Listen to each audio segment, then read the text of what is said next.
안녕하십니까? 자, 이번에는 민간경비 세 번째 시간인데요. 민간경비의 개념에 대해서 이제 보실 차례입니다. 지난 시간까지는 주로 민간경비의 반대가 공경비인데요. 공경비에 대한 부분을 보셨어요. 개념이나 변천사를 보셨죠. 이번에 이제 민간경비의 개념을 봅니다. 그래서 주로 민간경비론과 관련된 시험에서는 민간경비의 개념을 1번 문제에 이제 실어 놓는 경우가 많죠. 근데 이제 최근에 민간경비론도 민간경비에 관한 학자들의 상당수가 경찰행정학을 이제 전공으로 하셨던 교수님들이 이제 이 민간경비 관련 부분에서 연구를 하시면서 출제위원으로 들어가시는 분들이 많아요. 자, 이렇게 되면 1번 문제인 민간경비의 개념의 비교 대상으로서 공경비를 문제에 같이 넣고 있어요. 그래서 제가 교재를 쓸 때 맨 앞부분에 공경비를 먼저 소개를 했던 거예요. 그건 이제 그런 좀 이유가 있고요. 자, 그러면 여러분들 교재 쌍가로 2번에 민간경비의 개념 정의라고 하는 부분을 보죠. 이 민간경비는 거기 보시면 개념이 실제로는 그 다음 페이지에 실질력 그리고 이제 형식적을 비교하는 실질과 형성 여기까지가 직접적인 개념에 해당이 됩니다. 그 이후에는 또 영미법계와 대륙법계, 역할 뭐 이런 형태로 넘어가게 되죠. 첫 번째가 단순하게 협의와 광의로 구분하는 내용이에요. 이 부분은 시험 문제에도 뭐 최근에도 출제가 되고는 있습니다. 그러나 예전보다는 좀 출제가 좀 줄어들고 있는 부분이죠. 그리고 이제 개념은 아주 단순합니다. 협의와 광의 두 가지로 구분을 하다 보니 협의의 개념은 범죄를 예방한다라는 방범 활동을 이 안에 넣고 있어요. 물론 이 방범 활동을 하는 진짜 이유는 국민의 생명, 신체, 재산을 보호하고 질서를 유지하는 데에 있어요. 이렇게 하기 위해서 우리는 범죄를 예방해야 되겠다. 즉 범죄가 발생하면 국민의 생명, 신체, 재산이나 질서가 많이 문란해지기 때문에 결과적으로 범죄를 예방해야 된다라고 하는 취지에서 협의의 개념을 방범 활동으로 봐요. 범죄를 예방한다 이런 뜻이죠.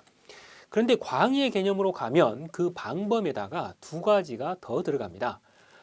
재해 혹은 재난을 방지한다, 예방한다는 의미로 방재라고 하는 게 두 번째로 들어가고, 그리고 화재, 즉 불이 나는 것을 예방해야 되겠죠. 그래서 화재 예방을 포인트로 거기 나와 있는 방화라고 하는 것까지를 합쳐서 우리는 광의의 민간 경비라고 불러요.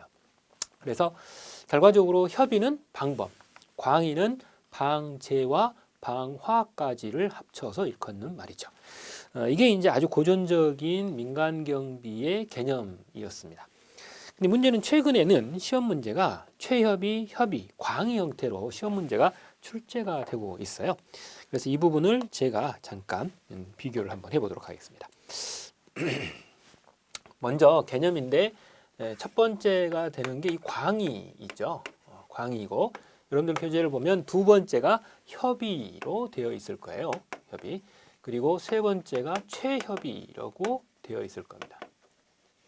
자, 먼저 광의부터 보시게 되면 광의는 민간 경비이기 때문에 이게 이제 내용이 민간 경비이다 보니 어디에다 포커스를 제일 맞추냐? 이 민간에다가 포커스를 맞춰요. 민간의 반대가 공경비, 즉 공공기관이 진행하는 경비를 가리켜요. 그래서 실제로 민간과 공적인 부분이 제공하는 전체 경비 중에서 공공기관에 의해서 제공되는, 즉 공공기관에 의한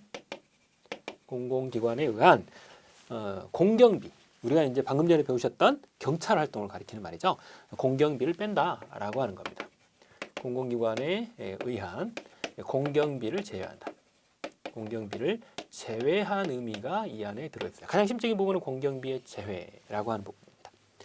자, 그렇기 때문에 결과적으로 이 공공기관이 제공하는 공경비인 경찰만 빠져나가면 전부 다 이 안에 포함이 될 수 있게 돼 있어요. 그렇기 때문에 결과적으로 공공기관이 민간인들을 직접 고용해가지고 경비를 제공하는 경우죠. 민간인을 고용해가지고 거죠. 공공기관이 결과적으로 누구를 고용한다? 민간인을 고용한다. 민간인을 고용해가지고 제공하는 경비가 있어요. 바로 이렇게 해서 소용되는 것을 우리가 혼성 경비라고 하기도 합니다.